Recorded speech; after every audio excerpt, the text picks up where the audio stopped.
See, here's a golf ball, which isn't even sitting in the poison ivy, just waiting for me to pick it up, and which I'm about to do.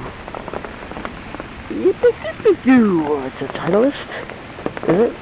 That check mark, is that Titleist, or is it Nike? Who knows? Who cares? I guess it's not Titleist. Probably Nike or Adidas or some shit like that. It looks like the Nike symbol. Like I'm somebody who really follows symbols and company logos enough to care what brand anything is. See, here's poison ivy climbing up this tree. And here's poison ivy climbing even higher up that tree. This is how it starts. It reaches up there. And here it goes. It's already about 20 feet up this tree. All fucking poison ivy. So that's not too pleasant, but it serves a purpose, I suppose. I suppose it serves the purpose of at least keeping people from going into this area too much, keeping them just on the remote golf area. Yep. I think that was probably the ball that I saw that guy lose. Maybe. I saw he hit it from up that mound. I was standing over here, and he hit it from that mound. This is like 3 nights ago. Yeah, 3 nights ago. Today is what, Wednesday, and this is like Sunday night or Saturday night. He was standing there. He hit it, and hit a tree right there. So that's probably the very golf ball I just picked up. He said, "I'm not going in." I said, "Be careful." Oh, he said, I'll never find that again." I said, "Well, it just went in there, but just be careful of the poison ivy." He says, "Yeah, I'm not going in there. I'm not going to go looking for it in there." But that's probably the same golf ball I just picked up with the Nike symbol on it. So now I got 3 golf balls already. I haven't even done any golfing. Hear the birds chirping, and the geese come over here. I picked up a whole bunch of fresh geese feathers that I guess the geese are molting for the nesting season or something. Very perfectly good looking feathers. They're just lying around, and I guess they just naturally fall out at this time. And we're back to a pavement path here. Now, this loops around. This is the direction that the river goes. It turns to the right here, goes along there, and then as it's going, looping back again towards St. Mary's Street. And the birds chirping. In fact, I think that's a Baltimore Oriole. Look at all these robins are down here having their feast of the worms that are being soaked. These worms are being drowned in the wet grass, and they come out to try to breathe, and the birds eat them up. Yum yum. Now I think that sound up there is a Baltimore Oriole, and the Baltimore Orioles generally stay way up in the top of the canopy, like 20, 30 feet, 30 or even 40 feet up in the air is usually where the Baltimore Orioles will hang out. But when I came out here on the evening of Sunday or Saturday evening, I went over to that bridge, and there was a Baltimore Oriole just down near the ground, or about 10 feet off the ground. And you could tell it was definitely bright orange and black, just like the pictures of the Baltimore Orioles on Baltimore Oriole baseball caps. That's just what they look like. They're very bright orange and black, and they warble a lot. They're, I'm sure, a member of the warbler family. And here's the river coming around, and it loops around over here, and there's a bridge back there, and that's the bridge I walked on when I saw, these are some of the goose feathers, but these aren't as big and nice, and they're getting wet as the ones that I picked up. And there's that bridge, and there's the geese. And there they are. Hello, geese. They're sitting on that rock, and they see me, and they're trying to decide if they feel threatened by me or not. That's what animals do. They look at you, they look at how you're behaving, how you're moving, and how much noise you're making, and they try to decide whether they think you might be a possible threat or not. And if they come to the conclusion that you're not a threat, they'll go on about whatever they were doing and try to maybe keep an eye out for you, but not be scared. Here's some morning glories that are pink and white morning glories. Very pretty. Of course, morning glories flower one day each. The same vine will open new flowers each day, but each flower only opens for one day, usually. And those are probably yesterday's flowers. And here's raspberries that you can see there's just a few little white raspberry flowers left, and then the green raspberries are starting to develop. Then they'll grow bigger and turn black or blue, purple, more morning glories. These are all wild morning glories. And raspberries. All of this is raspberries. See these? The flowers have just died. They haven't even yet formed. No, or these are roses. These are little rose vines. Here's the geese, and they're a little bit concerned about me now. They're swimming around. They're letting themselves drift with the current. As long as I don't make any sudden movements, as long as I'm quiet and don't make any sudden movements, stand still and watch them drifting along in the current. They're very pretty, aren't they? Now, to me, they all look, I couldn't tell one apart from the other. Probably they can probably look, wow, that looks like a kingfisher. Kingfishers are flying, yes, I believe those birds are flying just about a foot or two above the surface of the water with bluish coloring. I believe those are kingfishers, and they're flying around eating the insects off of the surface of just within a foot or two of the surface of the water. All those little insects that fly around there, those birds are eating them, while the swallows are doing the same thing 20 or 30 feet up in the air. We're not making any. Now over here, that would be, the other side of that bridge would either be Wellesley or Weston. I'll have to look at a map and see. There goes the geese down there. They're just drifting with the current. They're just sort of sitting still, and the current is carrying them along. It's not like they're hurrying away from the scary man with the umbrella.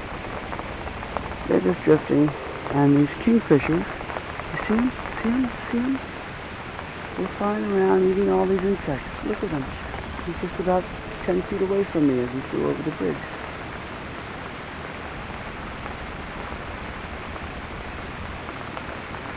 I think this is a lot more fun than being in Woburn. I mean, although the old cemetery was fun to take a couple walks through, I feel this is a lot more interesting. It makes better videos, topics. All these kingfishers on that little, what would you call that island? A sandbar? A little sandbar with a tree that's grown and sort of fallen down. Over here's a willow tree growing right out of the water. A weeping willow coming right out of the water there, about 6 feet away from the bank. And there's a fallen tree here, which is just allowed to sit here and rot. It's got lichen growing all over it. Nobody's bothering. If this were a private country club, probably all this dead wood would be cleared out of here. But this is more natural, and I like it better. There's a bit of algae developing over there, and then right in front of the algae there's a plastic bottle of a juice bottle that's lying there, floating there. And over here there's one of these bottles of Guinness that's floating there. Not too much litter, but there's some. And if we had a boat, if we sailed down in our boat down to here, we could reach over and try to pick these things up in our boat. And that's before the bridge. Oh, I guess what happens is these trees fall down and they kind of maybe float up to the bridge and then get stopped by the bridge. Whereas after the bridge, anything that's been down here, and here's some little logs here, but for the most part, and here's a tree that maybe was deliberately cut. It's cottonwood or an aspen. Yeah, this looks like that tree was deliberately cut when they put up this bridge. You see that? Interesting. Or no, maybe I'm wrong. Maybe it looks like that was a post. It wasn't a tree that was cut. This was an actual supporting post to hold up the bridge. And what's happened is, as it's gotten mildewy, moss has grown on it, and a little bit of soil has collected on it, enough to grow some grass. And now all that grass and moss and this little cottonwood tree is growing right out of this bridge support pillar. Isn't that fascinating, or at least interesting? How this, just by being left alone and not being continually fussed over by these finicky country club people that have to keep everything in constant repair. You can see the painting on this bridge is falling out of peeling. I'm not sure that putting paint on these posts, on these bridge posts, is a good idea anyhow, because it's right out, you can see how it's peeling and it's all going to fall into the water. It's probably not environmentally a very good idea. Whereas over here there are some either replacement or newer posts perhaps that are not painted, and that looks like a better. Why do they have to paint them white when they could just leave them natural like the rest of the bridge? So this painting, yeah, over here they're natural, but this painting looks like a bad idea because it's all peeling. What does this sign says about 14th T? No gas cart. No gas cart beyond here. No gas carts. They're trying to tell us there's no gas carts beyond here. Electric carts, I'm sure, are okay. And I guess the golf course continues up there because it's the this golf course is spread out over 2 towns. Oh, these fucking plastic cups. I don't want them here. But I don't also feel like having to carry them with me. So I'll kick them back here, you motherfuckers. Maybe one of you bastards with big gas or electric carts can pick it up. No, I don't want it falling down into the water there either. So I'll just kick it over here. Fuckers. Yeah, fuckers. There we go. There we go. This golf course is spread out over 2 adjoining towns. Half of it is in Newton, and half of it is in Weston. So I'm going to presume that that's Weston over there, even though we're across the street from Wellesley. Of course, it could be Wellesley. I'll have to look at a map, and I will go home and be able to look at maps once I call up Comcast and get my internet connected, which I will do after we get back from this walk in the rain. I'm just taking my time so that I won't be calling them too early in the morning. I'm going out for a walk now that I have my modem, which I bought yesterday. I'm glad I went and bought it yesterday instead of having to do it today in the rain. Making the trip out to Micro Center in the rain wouldn't have been that much fun. Morning glories.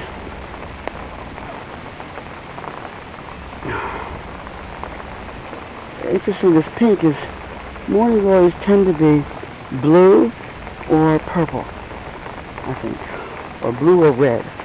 And that pink color is sort of midway between the blue and the red. Could even be a crossbreeding of blue and red morning glories. And there's blue, red, and white morning glories. And there's larger forms of morning glories, are much bigger, like 8 inches across, that are called moonflowers, that they tend to bloom at night, and I think be fragrant. So I think they're related to morning glories, but instead of blooming in the morning, they bloom at night and have a lot of fragrance, and they're big white flowers of the same shape and appearance as morning glories. There's interesting white flowers on what I believe is either a what, choke cherry? I'm not sure. I'm not sure what that plant is. But clearly there's nobody else golfing on this rainy morning. Might be later. There's a little mini pond. I guess that's a little water hazard. And I bet you there's probably some golf balls sunk into the mud down there. If you were to wade in there, probably it would be wade in there with your boots. You might find a bunch, have some kind of tool to sift through it. But you could probably find a number of golf balls that are sunk into the water. If somebody got in the water hazard and didn't want to go wading into the water, that might not even be a water hazard. That might just be a low spot that, because of the rain, that's filled with water. Just like these puddles over here are not water hazards. They're just temporary puddles because of the rain. Here's more of these goose feathers.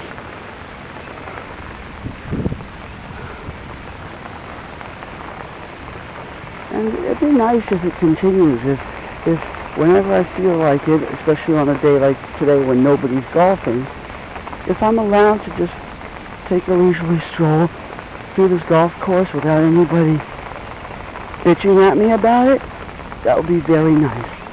That would be very convenient and pleasant. So you see, up ahead, right across the street there, is where the golf course follows up, headed towards the highway and towards my hill, which I will continue to call my hill, or I call it the Rose Path. In fact, that may be where I should plant my little rose. Forget planting it by the bridge, I should plant it up on the hill. And the river curves around here, so on the other side of those bushes is the river again. So it's just the natural path of the river, that it comes from up there, comes down here, loops around and goes back in the direction that it came from. And eventually it goes and turns to the left, which is north. We are traveling east at this moment. We just traveled west down to here, and now we've turned around and we're traveling back east. And eventually, when it gets to, just about when it gets to the, a little bit after it passes the highway and passes the hill, it turns to the left, which is going north. It goes north into Waltham, and then at Waltham it turns and continues east toward Boston. So the river starts in Boston and goes west through Brighton and I think Alston and then Brighton. This is where all the geese were the other night with their babies, about a dozen babies. They weren't little babies, they were teenage goslings.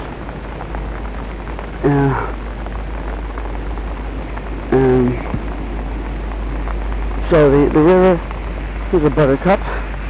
More buttercups from the banks here.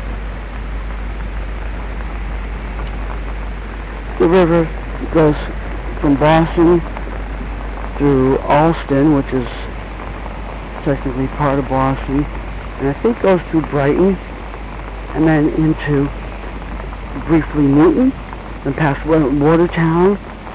On one side on the north side is Watertown, and then briefly Newton, and then Watertown again, and then Waltham. And at Waltham is when it turns, instead of going west, it turns and it goes south down into Newton. And then it curves around. So the Charles River borders Newton. What happens is it starts in Boston, goes west, at Waltham it goes south and then comes into Newton, and then it curves around. It goes around Newton Lower Falls, and then after that Newton Upper Falls. So I suppose the way it works is that the river is flowing toward Boston. The river is flowing from its humble origins out toward Boston, where it becomes big. And then there's the maintenance shack with the cars and people sitting around smoking. There's not much to do. At this point, I think we're just gonna go back home for now. This is still Concord Street, and not too far down there was actually our house, our building.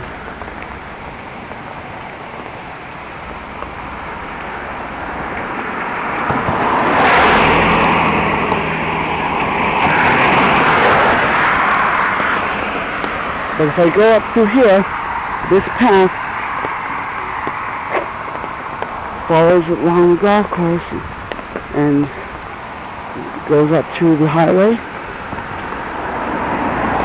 and to my hill. Here's some natural foam forming at the base of the oak tree.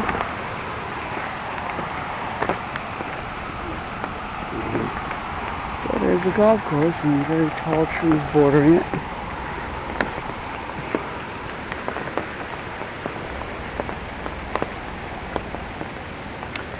So I guess they think about the river starts way out, I don't know, 30, 40 miles away from Boston. And humble origins, it gets bigger and bigger. And at a certain point,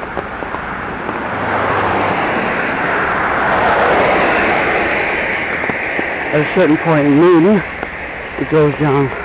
There must be some slight waterfalls, which were called the Upper Falls, and then as it continues on, there must have been another set of falls that were called Lower Falls, and two villages were built up.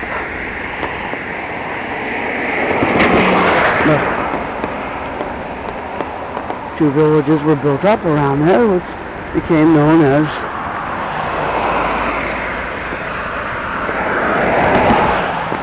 Newton Upper Falls and Newton Lower Falls, those two villages. And we are in Newton Lower Falls. So if we continue south, which we're headed southward, we're looking. Yeah, we're basically heading south right now.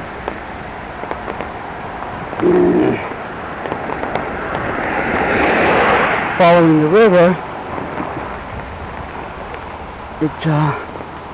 you would, going against the current, you would find yourself up in Newton Upper Falls, eventually.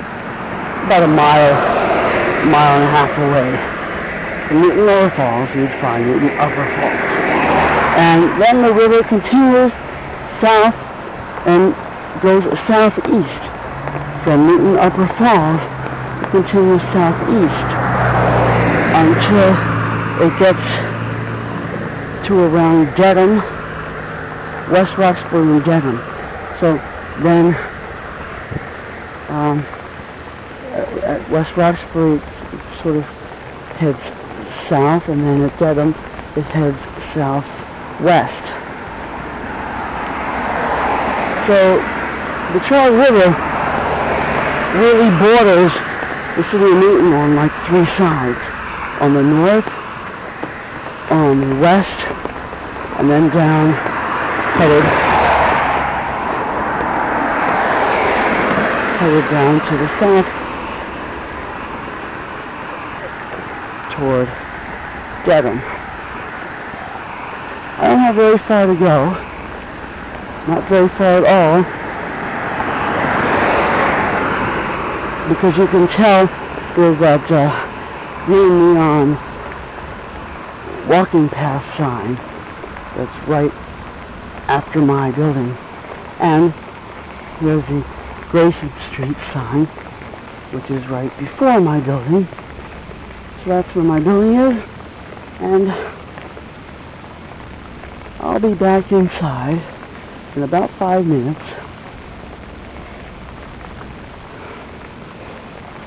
And I'm going to be very calm because I kind of need to go to the bathroom.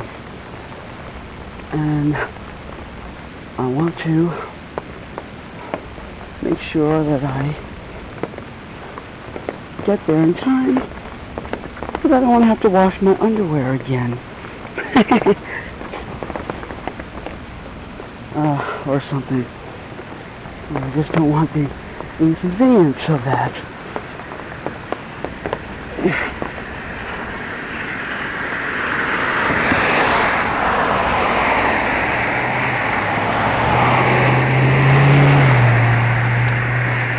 And we're going to stay fresh and cool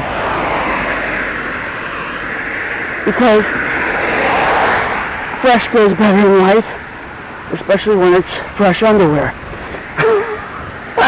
Fresh goes much better in life when it's underwear we're talking about. But if you panic, you're liable to lose that precious self-control, which is what we need. See, Lower Falls is the village of Newton. We're almost home. This is the last street. One more river, that's the River of Jordan. One more river. Well, we're going to make it because we have Mentos. And we stay fresh. And we stay cool. Fresh goes better with underwear. Fresh goes better underwear. Fresh.